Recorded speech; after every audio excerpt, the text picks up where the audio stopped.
आकाशवाणी मुंबई. सूर्यकांत आवटे आणि मी अभय धुमाळ बातम्या देत आहोत. ठळक बातम्या. विविध विकासात्मक प्रकल्पांच्या उद्घाटनासाठी प्रधानमंत्री पुढील 2 दिवस गुजरात आणि तामिळनाडूच्या दौऱ्यावर. महागाई, जीएसटी दरवाढ यांसह विविध मुद्द्यांवरून विरोधकांनी केलेल्या गदारोळामुळे संसदेच्या दोन्ही सभागृहांचं कामकाज बाधित. सभागृहात नियमबाह्य वर्तन केल्याबद्दल आपचे खासदार संजय सिंग निलंबित. कोविड प्रतिबंधक लसीकरण मोहिमेअंतर्गत देशानं आज 203 कोटी मात्रांचा टप्पा ओलांडला.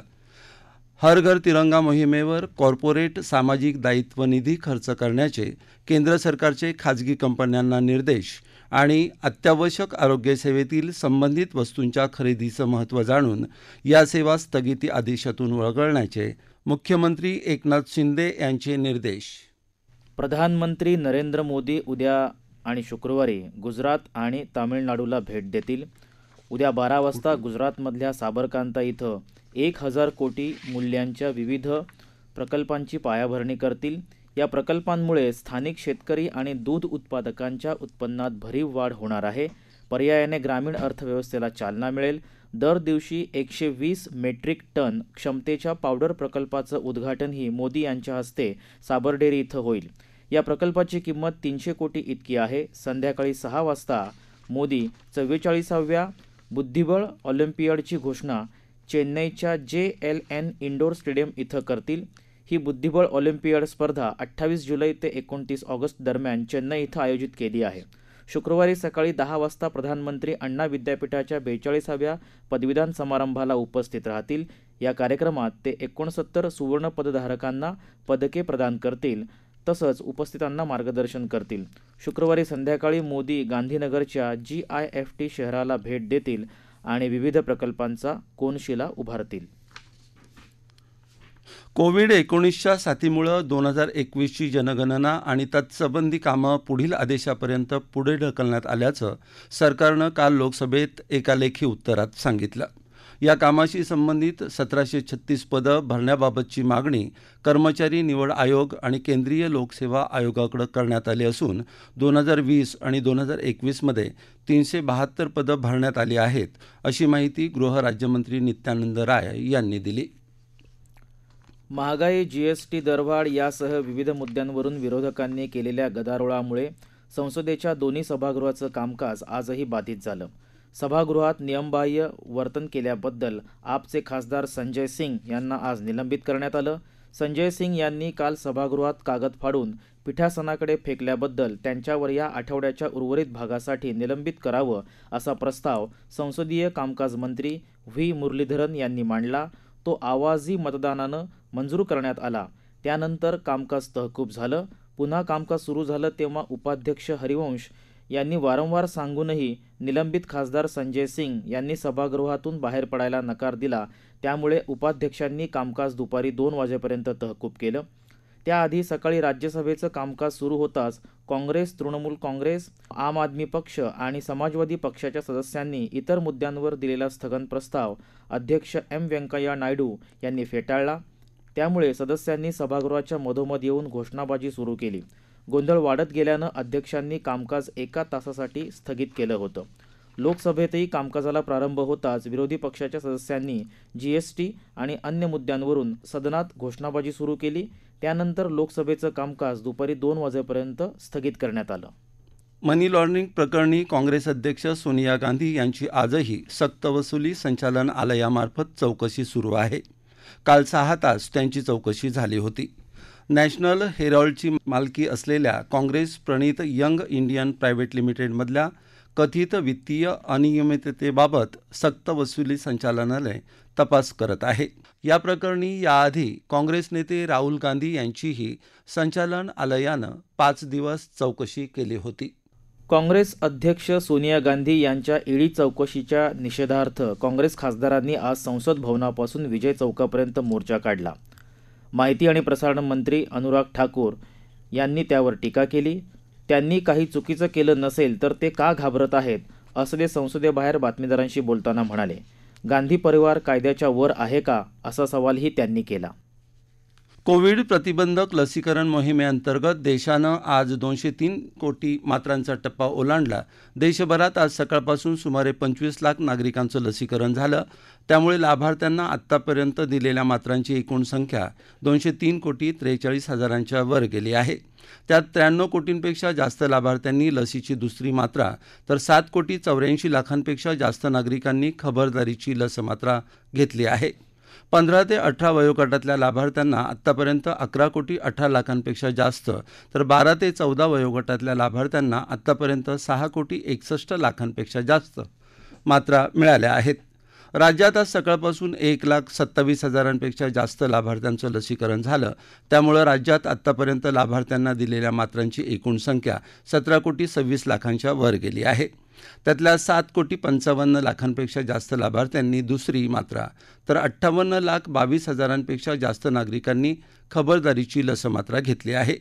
15 ते 18 वर्ष वयोगटातल्या लाभार्थ्यांना 69,79,000पेक्षा जास्त, तर 12 ते 14 वर्ष वयोगटातल्या लाभार्थ्यांना 42,05,000पेक्षा जास्त मात्रा मिळाल्या आहेत. खासगी कंपन्या त्यांचा कॉर्पोरेट सामाजिक दायित्व निधी म्हणजे CSR निधी हर घर तिरंगा मोहिमेशी संबंधित कार्यक्रमांसाठी खर्च करू शकतात, असं कॉर्पोरेट व्यवहार मंत्रालयानं म्हटलं आहे. काल जारी केलेल्या परिपत्रकात मंत्रालयानं स्पष्ट केलं की या मोहिमेशी संबंधित कृतींसाठी जसं की राष्ट्रध्वजांची निर्मिती, पुरवठा, ध्वज पोहोचवणं इत्यादी संबंधित गोष्टींसाठी कंपन्या हा निधी खर्च करू शकतात. या संबंधित सूचना कंपनी कायद्याच्या अनुसूची 7 अंतर्गत देण्यात आलेल्या आहेत. परिपत्रकात असंही म्हटलं आहे की कंपनी नियम 2014 नुसार संबंधित परिपत्रके किंवा मंत्रालयानं जारी केलेल्या स्पष्टीकरणांच्या पूर्ततेच्या अधीन राहून ही कामं करू शकतात. भारतीय स्वातंत्र्याच्या 75व्या वर्षाच्या निमित्तानं लोकांना राष्ट्रध्वज घरी आणण्यासाठी आणि तो फडकवण्यासाठी प्रोत्साहित करणं आझादी का अमृत महोत्सवाचा एक भाग म्हणून सरकारद्वारे हर घर तिरंगा मोहीम आयोजित केलेली आहे. योग्य कार्यपद्धतीचा स्वीकार केला तर मंकीपॉक्सवर नियंत्रण मिळवणं कठीण नसल्याचं मत जागतिक आरोग्य संघटनेच्या मंकीपॉक्स तांत्रिक विभाग प्रमुख डॉक्टर रोझमंड लुईस यांनी व्यक्त केलं आहे. स्वित्झर्लंडमधल्या जिनिव्हा इथं वार्ताहर परिषदेत त्या बोलत होत्या. मात्र या आजाराचा सामना करण्यासाठी एकत्रित प्रयत्नांचीच गरज असल्याचं त्यांनी नमूद केलं. देवी आणि मंकीपॉक्स या आजारांवर लसनिर्मिती करणाऱ्या डेन्मार्क, जपान आणि अमेरिका या देशांनी आपापली उत्पादन क्षमता वाढवावी असं आवाहनही त्यांनी यावेळी केलं. गेला काही काळ फक्त आफ्रिकेपुरता सीमित असलेल्या मंकीपॉक्स आजाराचे रुग्ण आता ब्रिटन आणि उर्वरित युरोपमध्येही आढळू लागले आहेत. काँगो गणराज्यात शांतता प्रस्थापित करण्यासाठी संयुक्त राष्ट्र शांती सेना दलाच्या तुकडीसोबत मोनुस्को इथं पाठवलेले 2 भारतीय जवान काल झालेल्या हिंसक प्रदर्शनात ठार झाले. परराष्ट्र मंत्री डॉक्टर जयशंकर यांनी या जवानांच्या बलिदानाबाबत शोक व्यक्त केला आहे. या घटनेबाबत सीमा सुरक्षा दलाच्या महासंचालकांनीही दुःख व्यक्त केलं असून सीमा सुरक्षा दल या दोन्ही जवानांच्या कुटुंबियांच्या दुःखात सहभागी असल्याचं म्हटलं आहे. या प्रादेशिक बातम्या आकाशवाणीच्या मुंबई केंद्रावरून देत आहोत. अब हर घर की छत पर शान से फहरेगा तिरंगा, गुनगुनाए जाएंगे नव विकास के गीत, आन बान शान का प्रतीक राष्ट्रध्वज तिरंगा। आइए आजादी के अमृत महोत्सव के पावन अवसर पर इस स्वाधीनता दिवस हर घर फहराते हैं तिरंगा और लेते हैं भव्य और सशक्त भारत के निर्माण का संकल्प। आइए हर घर फहराएं तिरंगा।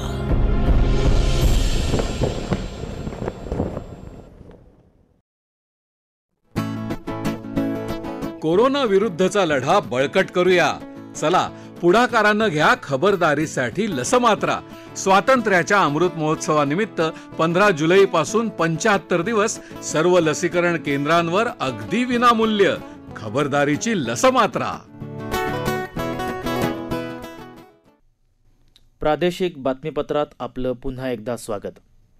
स्वातंत्र्याच्या अमृत महोत्सवी वर्षाचं औचित्य साधून केंद्र सरकारनं कोविड प्रतिबंधक खबरदारीची लस मात्रा 75 दिवस मोफत देण्याची मोहीम 15 जुलैपासून सुरू केलेली आहे.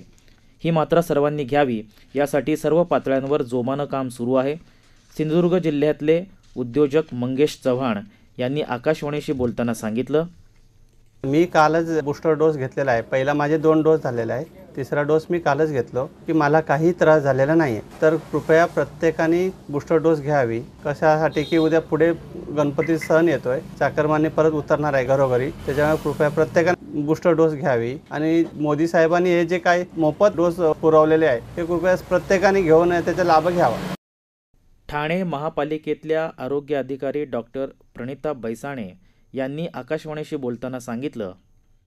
आमच्याकडे इथं फ्री बूस्टर डोस नाहीतर प्रिकॉशनरी डोस कोविशिल्ड वॅक्सिनेशनचा 15 जुलैपासून चालू झाला आहे. 15 जुलै ते 30 सप्टेंबरपर्यंत हे अगदी फ्री ऑफ कॉस्ट आहे. तर सगळ्यांनी ज्यांना ब्लड प्रेशर, डायबिटीज हे जे आहे त्यांच्यासाठी हे खूप महत्त्वाचं आहे. दुसरा डोस आपला कोविशिल्डचं वॅक्सिनेशनचं झाल्यानंतर 6 महिन्यांनी हा डोस आपल्याला घ्यावा लागतो. बाकी हे 18 वर्षापासून ते 60 अँड अबाव वर्षापर्यंत हे डोस फ्री ऑफ कॉस्ट गव्हर्नमेंटने अवेलेबल करून दिला आहे. याचे काहीही साईड इफेक्ट्स नाही आहे आणि याची आपली इम्युनिटी पॉवर आणि कोविड वॅक्सिनमुळे आपल्याला कोविड डिझीजपासून बरंच प्रोटेक्शन मिळतं. तर हे सगळ्यांनी येऊन घ्यावं, याचा लाभ हीच माझी विनंती आहे.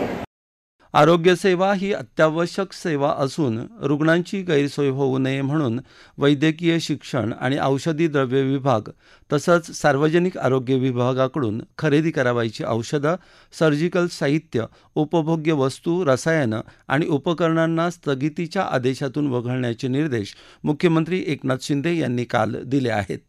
कोविड महामारीमुळे आरोग्य यंत्रणेवरील वाढता ताण लक्षात घेता तसंच सध्या सुरू असलेल्या पावसाळ्यात संसर्गजन्य आजार, साथीचे रोग पसरण्याची शक्यता यामुळे राज्यातील शासकीय वैद्यकीय महाविद्यालयं आणि रुग्णालयांमध्ये पायाभूत सुविधा निर्माण करण्यात आलेल्या आहेत.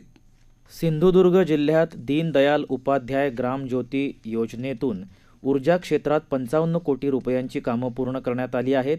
त्यात मालवण इथं 3311 kV GIS उपकेंद्र उभारणी तसंच ग्रामीण भागात ऊर्जा क्षेत्राच्या बळकटीकरणासाठी 342 नवीन वितरण रोहित्र उभारणी, 265 किलोमीटर उच्च दाब वीज वाहिनी आणि 213 किलोमीटर लघु दाब वीज वाहिनी उभारणी इत्यादी कामं पूर्ण करण्यात आली आहेत. शहरी भागात वीज यंत्रणेच्या बळकटीकरण आणि विस्तारीकरणासाठी एकात्मिक ऊर्जा विकास योजनेतून 18 कोटी रुपयांची कामं पूर्ण झाली असून सौभाग्य योजनेतून जिल्ह्यात ग्राहकांना 68 वीज जोडण्या देण्यात आलेल्या आहेत. कृषीपंप वीज जोडणी उच्च दाब वितरण प्रणाली योजनेअंतर्गत जिल्ह्यात 14 कोटी 40 लक्ष रुपये निधीतून 229 रोहित्रांची उभारणी करून 229 वीज ग्राहकांना वीज जोडणी देण्यात आलेली आहे. डॉक्टर बाबासाहेब आंबेडकर जीवन प्रकाश योजनेतून जिल्ह्यात 36 वीज जोडण्या दिलेल्या आहेत अशी माहिती महावितरणकडून देण्यात आलेली आहे. साहित्य सम्राट अण्णाभाऊ साठे यांच्या जयंतीनिमित्त बीडमध्ये साहित्य सम्राट गौरव महोत्सव आयोजित करण्यात आला असून हा महोत्सव बीडमधल्या यशवंतराव चव्हाण नाट्यगृहात 28 जुलै ते 1 ऑगस्ट दरम्यान साजरा केला जाणार आहे. या महोत्सवात विविध कार्यक्रम होणार असून महोत्सवाला मोठ्या संख्येनं उपस्थित राहावं असं आवाहन साहित्य सम्राट गौरव महोत्सव समितीनं केलं आहे. ठळक बातम्या पुन्हा एकदा. विविध विकासात्मक प्रकल्पांच्या उद्घाटनासाठी प्रधानमंत्री पुढील 2 दिवस गुजरात आणि तामिळनाडूच्या दौऱ्यावर. महागाई, GST दरवाढ यासह विविध मुद्द्यांवरून विरोधकांनी केलेल्या गदारोळामुळे संसदेच्या दोन्ही सभागृहांचं कामकाज बाधित. सभागृहात नियमबाह्य वर्तन केल्याबद्दल आपचे खासदार संजय सिंग निलंबित. कोविड प्रतिबंधक लसीकरण मोहिमेअंतर्गत देशानं आज 203 कोटी मात्रांचा टप्पा ओलांडला. हर घर तिरंगा मोहिमेवर कॉर्पोरेट सामाजिक दायित्व निधी खर्च करण्याचे केंद्र सरकारचे खाजगी कंपन्यांना निर्देश. आणि अत्यावश्यक आरोग्य सेवेतील संबंधित वस्तूच्या खरेदीचं महत्त्व जाणून या सेवा स्थगिती आदेशातून वगळण्याचे मुख्यमंत्री एकनाथ शिंदे यांचे निर्देश. याबरोबरच आकाशवाणी मुंबई केंद्रावरचं हे बातमीपत्र संपलं. नमस्कार.